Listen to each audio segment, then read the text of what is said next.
Hello Internet, and welcome to my live reaction for Choujin X Chapter 3. When we last left our heroes, Ellie, the little girl on the plane, turned out to not quite be as dead as the fact that she got fried by Chandra Hume, the smoke Choujin, might have implied. But Chandra tries to chase her down, which leads to this incredible scooter chase turned into a tractor chase with an army of sheep cryptid bikers. It's a riot. Highly recommend you check that out if you've not read chapter 2 yet. But at the end, Ellie is kind of cornered by Chandra. Chandra tries to get her to kind of become his disciple. Ellie soundly rejects him on the account of him sort of doing a bunch of bad shit over the past 24 hours. And Chandra tries to attack her before she is rescued by the Choujin protector of Yamato Prefecture, Hoshi Sandek, who happens to look exactly like Ellie's ridiculous dream guy. Meanwhile, so that's kind of where we leave off with Ellie. Meanwhile, back with Tokio, he's wound up back home after the fight with Johnny. He's seemingly hogging the shower, as his sister calls him out for, but we see it's because his face is kind of permanently in that beak form. So we'll see how he deals with that right now. Let's jump right on into Chapter 3. And our picture here seems to be shortly after Tokio defeated Johnny, back in Chapter 1, as he's kind of carrying Azusa or Azuma? I forget which. Let me see if a quick little wiki search. Azuma, there we go. He's carrying Azuma, who does not seem to have transformed, despite the fact that in that first chapter they both took the Choujin serum. And we see Tokio is kind of hobbling with Azuma. Azuma's just sort of unconscious. We see blood dripping from, this looks like more of a mask on Tokio than what we saw at the end of last chapter, but blood seems to be dripping off of it, as Tokio's just weakly saying, Azuma. A hospital. Azuma. And then he slips and he falls. And Azuma wakes up. So maybe we'll find out what kind of Choujin he became. Sorry, so a hair is right on my mouth. I'm trying to get rid of it. Whatever. Anyway, the two of them fall. Azuma kind of opens his eyes and he looks over and he sees Tokio just kind of shivering. And Azuma calls to him, Tokio? And Tokio turns back at him with that sort of mask-like skull going on. And Azuma kind of freezes in horror. Tokio? And Azuma grabs him. We see Tokio grabs him. Azuma kind of eyes Tokio's hands that are like talons now. Azuma, thank goodness you're awake! And Azuma asks him, what happened to that guy? Who? Oh, you mean that long-necked Choujin. I dealt with him somehow. I don't really remember, though. I suddenly felt powered up. I guess it was thanks to whatever was in that syringe. More importantly, Azuma, are you okay? And we see Azuma looks a little freaked. Repeatedly throughout these 2 pages. He looks kind of terrified of Tokio. And again, we still don't know what kind of Choujin Tokio became. Or Azuma became. And so we'll see how that's kind of Azuma still appears human on the surface, and so I'm not quite sure. He did unless he lied about taking the serum. I don't know. Anyway, Tokio continues. You're hurt, and maybe the shot affected you too. You need to get checked out at the hospital. And Azuma tells him, I'll go to the hospital by myself. What? It's okay. I can lend you a shoulder. We're a 20-minute walk from the hospital and you're all banged up. I can make myself useful occasionally too. And Azuma is just kind of walking away through all this, just stops him. Tokio, are you going to go to the hospital with your face looking like that? So here, his facial expression there, Azuma's facial expression looks kind of concerned, in a genuine way. So maybe he earlier he looked panicked just looking at Azuma. Maybe it was more a panic that people are going to turn on Tokio. He looked panicked looking at Tokio. For some reason, I keep getting their names screwed up. Anyway, I'm not quite sure. if people see you, word will get out that you're a Choujin, and a drug from who knows where might turn you into one. The wrong person might start digging into that. I'll go to the hospital on my own and get checked out. You should go home. So here's the thing, though, is that it's not quite clear what the public perception of Choujins are. Because it's not like back in Ghoul, where, you know, if a human saw a Ghoul, they would freak out, they'd call the CCG would try to kill them. Unless the Ghoul got away, then they could, like, live another day, but they would always have that threat of the CCG. But here, Choujin are just kind of a part of life. Like, we saw last chapter, when Hume was chasing Ellie, there's some passerby who's just like, oh, it's a Choujin, alright. And that biker gang, I assume they were all Choujin. So, like, Choujins are just, like, a part of life. And so I'm not quite sure what Azuma is referring to by the wrong person might start digging into that. Admittedly, everything I just said kind of needs the caveat of we don't know enough about this world to really make any certain judgments about what people might do. Like, even if people are willing to acknowledge a Choujin in the distance, there might be some kind of discrimination towards Choujin.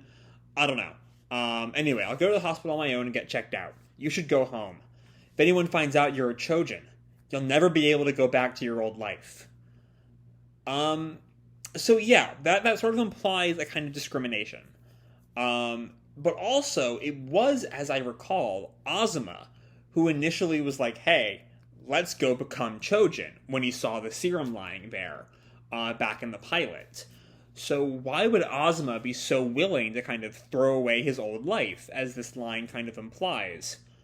I don't know. That all remains to be seen. Anyway, Azuma continues, you're not ready for that, right? If you aren't, you need to hide that you're a Choujin. Until you can control your own body, you can't go outside. And Tokio kind of freezes there, and as we saw last chapter, he still can't get rid of his beak, at the very least.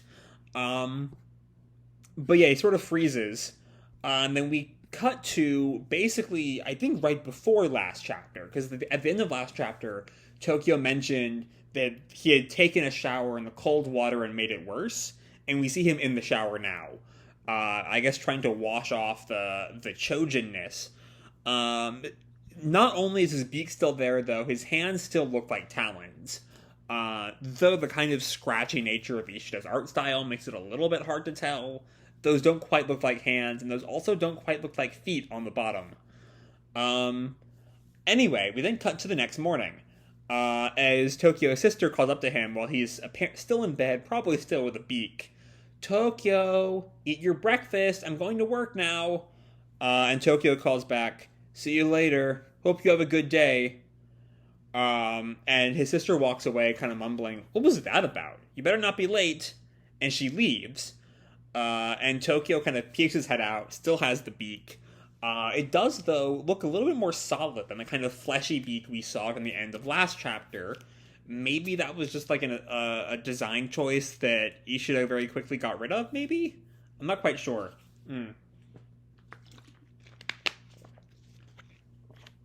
Anyway, Tokio kind of slips downstairs, sees his breakfast laid out for him. He picks it up. He carries it back up the stairs. Guess I can still get hungry even when I'm like this. And he pries open his beak, revealing a full mouth under there. That is definitely an image that Ishida is crafting there. Yeah, it's a little disturbing. It's a little disturbing right there. It's probably one of the more, besides Ellie's like face half burned off back in chapter 2, this is probably the most disturbing image Choujin has given us yet, which isn't saying much because it's only like chapter 3.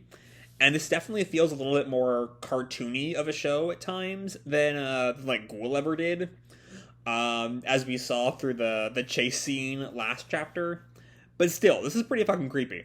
Or pretty fucking nasty, I'll say. Anyway, we see he kind of like slams the beak shut and starts to chew.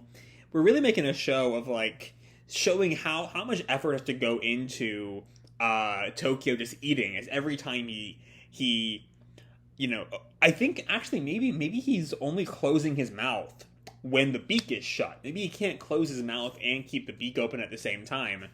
Either way, it's a pain in the ass to chew. This is tough. And then he looks at the time. Gah! School! I spent a whole 30 minutes eating pancakes. Wait. And then he flashes back to what Tokio said. Until you can control your body, you can't go outside. And he, I guess, calls the school. It's at this point, like, 45 minutes later. It was 8:20, it's now 9:05. Hello, this is Kurahara from Year 2, Class C. May I please speak to Miss Anzai? Oh, Miss Anzai, I'm sorry. I have a fever. 102 degrees. I was wondering if I could have today off. Huh? My family? No, they've already left for work. The fever came on really suddenly. I'm sorry. Here's the thing, though. They did clearly translate that into Fahrenheit for us nice Americans. It's a random note. Anyway, after that's done, he kind of collapses on the bed. Okay. With a made-up fever that high, no one just should suspect a thing for 2 or 3 days. Dad leaves early in the morning. If I make sure to time things to avoid my sister, I should be good. The issue is what comes after that, since I probably can't keep this up my whole life. And we see, I'm not sure if this is an artistic choice or an actual canonical change, he looks definitively more cartoony at the bottom of page 13 than he has in the past. So that's something to keep an eye on. Maybe that's a change, especially because of that last like there's no change between those last two panels. There's just like the dialogue is gone, as if Tokio suddenly like realized something, or maybe not. He sits up. Oh, he realized. I think what he realized is he has his whole life ahead of him, and he now has a beak. Because he sits up all of a sudden, and he thinks, my whole life? Am I going to be like this my whole life? And he just starts to, like, freak out and cry. No, no, no, no, no! But yeah, looking at all the Choujin we've seen so far, Tokio really got the short end of the stick. You know, Chandra and Ellie can both kind of return to their human forms. Johnny is sort of, I think he can, like, go back to normal from his Luffy head. Hoshi Sandek is just, like, magnetism from the looks of things. And then there's Tokio, and I guess the bikers, but at least they look like normal animals. And Tokio is just this creepy vulture thing. But yeah, he's just lying in bed crying. I need to get my mind off of this for a while. It's too scary. And then he suddenly has a thought. I wonder if Azuma made it to school. And he goes for his phone and he picks it up. He calls Azuma. The phone rings. He's not picking up. Did he even go to school? He was pretty badly hurt. How'd it go? And he texts Azuma. How'd it go at the hospital? I faked being sick and bought myself 3 days. What about you? And then he kind of waits for a response, and thinks back to what Azuma told him the night before. If people see you, word will get out that you're a Choujin, and the drug from who knows where will turn you into one. The wrong person might start digging into that. And that's clearly what Tokio is focusing on there, as that line is, like, apart from any one panel. The question, though, is, who is that wrong person? What is Tokio thinking there? Or actually, looking at that next panel, it might be something else entirely. If Azuma's turned into a Choujin too, I think he's more worried about someone looking into Azuma. If he doesn't reply by tonight, I guess I'll go to his house. And we see Tokio, who is very clearly trying to hide his entire body from his dad and sister in like this thick coat, hoping they don't look at his face or his hands too hard. I'm popping over to the convenience store. And then his sister stops him. Tokio freezes. We see his beak is like hiding under the collar of his jacket. What? And his sister asked him, could you buy me some soda? Yotsuya cider? Yeah, and a small carton of milk. Okay. What about you, Dad? Corinto sweets.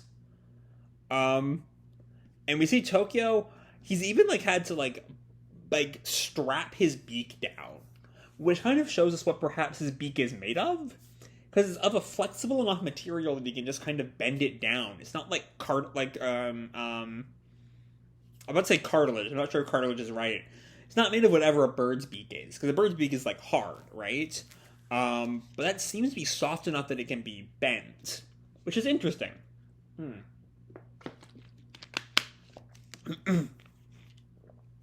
as he leaves, we see his heart beating like heavy.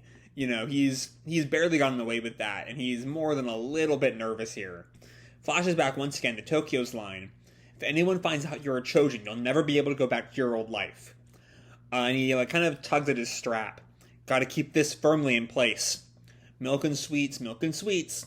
It's only been one day. Of course I'm going to be worried. The whole situation is worrying. And he makes it to Azuma's house. Sorry, I have a bit of my, like a French fry in the back of my mouth. Oh well, I will worry about that later. It's just kind of been bothering me the whole video. Okay. Anyway, he's made it to Azuma's house. Sorry about that. And he knows the house is dark. There aren't any lights on. And he calls Azuma, and he sees a light come on in the window. He has to be okay, right? A light. Is he in his room? And he sees a silhouette of Azuma just there in the window. And he picks up. Hello? Azuma, it's me. I'm in front of your house right now. You never replied, so I thought something might have happened to you. And Azuma doesn't quite say anything. And so Tokio asks, Azuma? And Azuma tells him, sorry for not replying. And he's looking at his hand. There's nothing different about it that we can see, but we'll see what kind of Choujin he ended up. I've been thinking about what to do now, but I just can't figure it out. They treated me at the hospital and gave me a quick blood test. There wasn't anything out of the ordinary. Okay, so is he not a Choujin then? Was his drug like a dud or something? And Tokio takes that well. There wasn't? That's good. And Azuma asks him, what about you? I'm the same. I look like a bird. Oh, I made sure to hide my face on the way here. And I took time off the school. And Azuma asks a piercing question. So a vulture then? Huh? This is just a guess, but I think Choujin turn into the form they most desire. That's what I thought after seeing you. Okay, so all that, because, you know, there was all the vulture imagery back in chapter 1. And so the implication there would be that, but I thought the thing is that Tokio didn't want to be a vulture. That a part of, no, because, right, because he initially was like, oh no, I want to be the lion is so cool, and not a kind of you know, picking up after the cool kids like a vulture, and then Azuma tells him, actually, the vulture is pretty cool. So, yeah, I guess the vulture would kind of be, if not, as Azuma maybe Azuma isn't quite right, the form they most desire, maybe it's the form they most, embody, perhaps? I don't know. I'm trying to put that with what we know about someone like Chandra, given that he is the other Choujin we spent the most time with. And, like, I don't know. I guess we don't quite know enough about him for a big, he desires to be smoke or something. But anyway, it's something to keep in mind.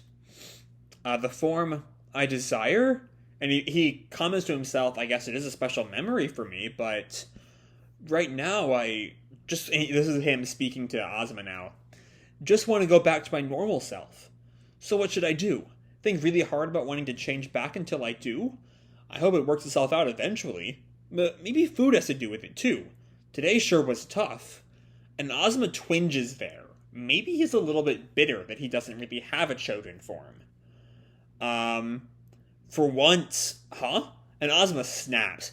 Think for yourself for once! And Tokio is so stunned that he drops the phone. Azuma gasps, kind of realizing that he sort of snapped, and kind of covers his mouth. And Tokio apologizes. Sorry. I'm so on edge. I really was worried about you, Azuma, but I think I was expecting you to tell me what to do. It's just like you said. I'm pathetic. And Tokio kind of wraps up the conversation. Sorry, I'll talk to you later. I'm glad you're okay, Azuma. And he hangs up and turns to leave, and Azuma stands there for a sec. And he runs over and opens his window. Tokio! And Tokio's already left. He's sort of perhaps driven a wedge in their friendship for a long time to come. And Azuma sort of leans back in defeat. Sorry, Tokio. And he kind of curls up in a ball. It's not your fault. You... and then we cut to someone else. With a whole other plot line going on here. Like I said, the drug's all gone. Mr. Johnny Takayama, I inquired as to who used the other 2 syringes. So it's Johnny and the guy who gave him the drug. So I was kind of theorizing, and maybe it's the whole twist and ghoul, right? That Kaneki's accident, or Kaneki becoming a ghoul, was like a plot by the doctor, right? I'm remembering that properly, right? The doctor Kano or something. It's been a while since I read Ghoul. That the steel beam incident was like his plan to make a human ghoul hybrid or something. So I figured maybe this too was kind of intentional, but it seems like that's not the case. Our not quite a clown guy here seems very, very unhappy that there are 2 new Choujins running around. But anyway, let's just continue. I inquired as to who used the other 2 syringes. You did receive 3, correct? Tell me or I will chop you into pieces. They were kids. Both of them were high school brats, and one of them turned into a Choujin. Oh? What type of Choujin? I don't know. It happened too fast, but he was some kind of monster. He had this, mask or huge beak thing. And the man asks him, do you know his name? And Johnny kind of pauses. Yeah, he might have heard Azuma's name, and Azuma first broke his arms. I'm not sure he ever heard Tokio's name. He kind of closes his eyes. I ain't talking. After seeing your eyes behind that mask, I get it. You're offing me no matter what I do. Nah, to you I'm already dead. My 2 lads, I killed them with my own hands. I don't want to sink any lower than I already have. Do whatever you want to me. So he did, kill his henchman last time, but he's showing a little bit of regret here, which is kind of a nice sort of shading to his character, if he is, seconds away from dying. And the man sort of squats down and stares at him. Johnny stares up, tears in his eyes, but is kind of determined to do one good deed in his life. And the man just looks at him and chops him into pieces.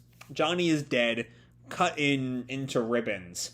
As the masked man says, so a beak and a mask, you say? Next chapter coming soon. Okay. So, let's talk about this final line. A beak and a mask, you say. Because what Johnny actually said is a mask or a beak, both of which refers to Tokio, who initially, kind of looks like a mask, but also it's really a beak. You can't take it off. But the masked man here says a beak and a mask. Maybe I'm looking too much into it, or maybe there's something more to Azuma that we have not seen yet. Anyway, I want to take a second to talk about the series' structure so far.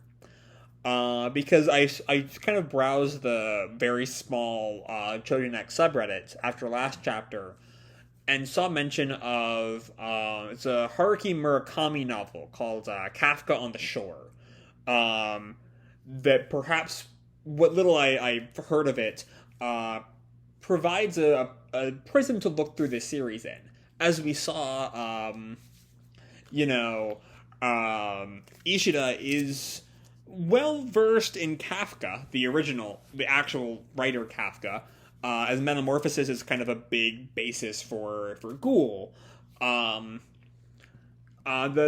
note with Kafka on the Shore, as I read, is that it alternates protagonists by chapters, and that odd number chapters have one protagonist, and even number chapters have another protagonist. Not quite sure how they intersect in the novel because I've never read it, but it could be that's kind of what's going on here, as both chapters 1 and 3, while chapter 1 does have a little bit of Ellie, Tokio really is the main protagonist. Here he definitely is. And while 2 has a little bit of Tokyo at the end, it's really Ellie's story. So I'm guessing we won't see more of the Tokyo and Azuma drama until chapter 5 at the earliest. Because next chapter, I'm assuming, will be all about Ellie and Hoshi Sandek. But for now, let's talk about this chapter. As we're already kind of seeing... Already kind of seeing ways in which the bond between Tokyo and Azuma can kind of be ripped asunder if things don't go well.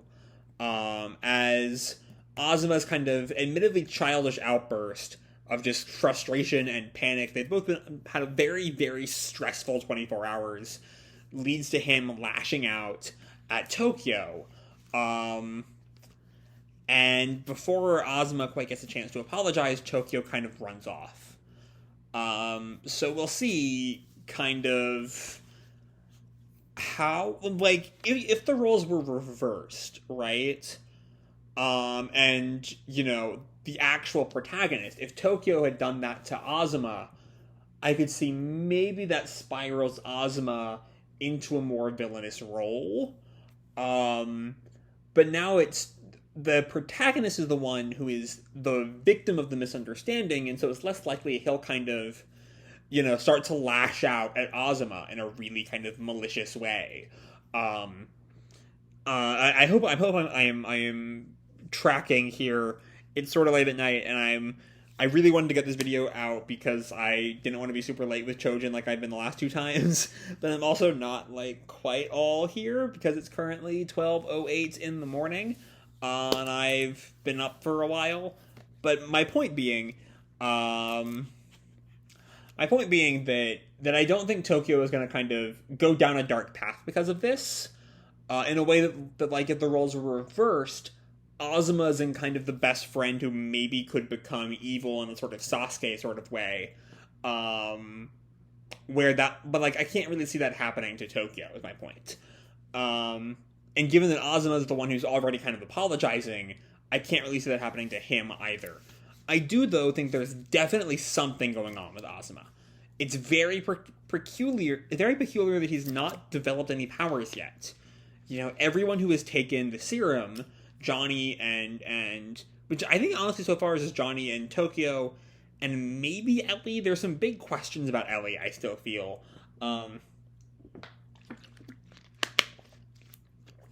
You know, we had that flashback where she seemed to take the serum, but then Chandra seemed to imply that Ellie was infected by his powers, and that's where she gets her powers from. So, I don't know. I don't quite know what's going on with Azuma, why he has not quite exhibited any Choujin powers. But also, I'm kind of curious if maybe... I'm sorry, I feel like I'm stuttering a little bit. How does the Masked Man play into all this? Like, how does his organization... If he is part of an organization, I'm assuming he's part of an organization, how does that really play into everything going on here? Because I doubt he's the only creator of Choujins. So, like, where did Choujins come from? There are so many mysteries about Choujin, I can't quite even, like, start digging into them yet. We don't have the information we need to ask the questions you need to ask to get to the mystery of Choujins yet. It's still very kind of early, which I think is a really good choice. I don't think we need to get to where Choujins come from yet. The real point of this chapter is sort of Tokyo's, you know, trying to work out how to live, which I haven't even talked about yet. So I'm gonna move on to that. That's really the point of this chapter, is that Tokyo's in a bad spot. He can't really show his face. Eating is a pain in the ass. In about 3 days, he will run out of excuses to sort of keep hiding himself from the world. At a certain point, he's going to have to either find a way to hide his monster beak, or he's going to have to out himself as a Choujin. Which, you know, is a lot it's a lot harder to hide than ghouldom, where ghouls hiding among us were sort of the premise of ghoul. Choujins are sort of, I mean, especially in Tokyo's case, kind of hard to hide. It's hard to hide your fucking beak thing.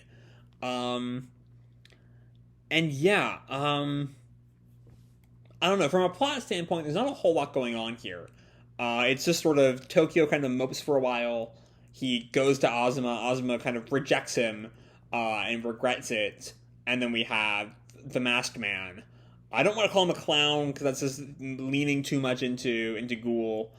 I will say, if I have a single bit of disappointment with this chapter, is that it's kind of lacking in the just really out there panel compositions and just abstract art of the first two chapters, which is a bit of a shame. Though admittedly, those are both kind of dual pilot chapters, whereas this is sort of, you know, maybe the base standard for the series. That was Choujin at its, you know, 10 out of 10. This is kind of the peak artistic. We might peak it eventually, but like it was not meant to be a baseline. And this is maybe an idea of our baseline, which is still really good art, but not as out there as we saw in the past. But yeah, all in all, a really interesting chapter. We're starting to see sort of faults between Tokyo and Azuma. And we have this masked guy sort of hunting Tokyo and Azuma as the last two people to take that syringe. And yeah, all kinds of things kind of billowing up under the surface. Even only on chapter 3, there's all these kinds of emotions kind of starting to show their head, specifically in Azuma, who's going through who knows what. But yeah, all in all, I really can't wait to see how things move on from here. So yeah, I'm going to leave this video off here. Hope you all enjoyed the chapter and the video itself. If you did, feel free to drop me a like or subscribe, you know, do whatever makes you happy, you know? And remember, your life is your own, okay? Bye!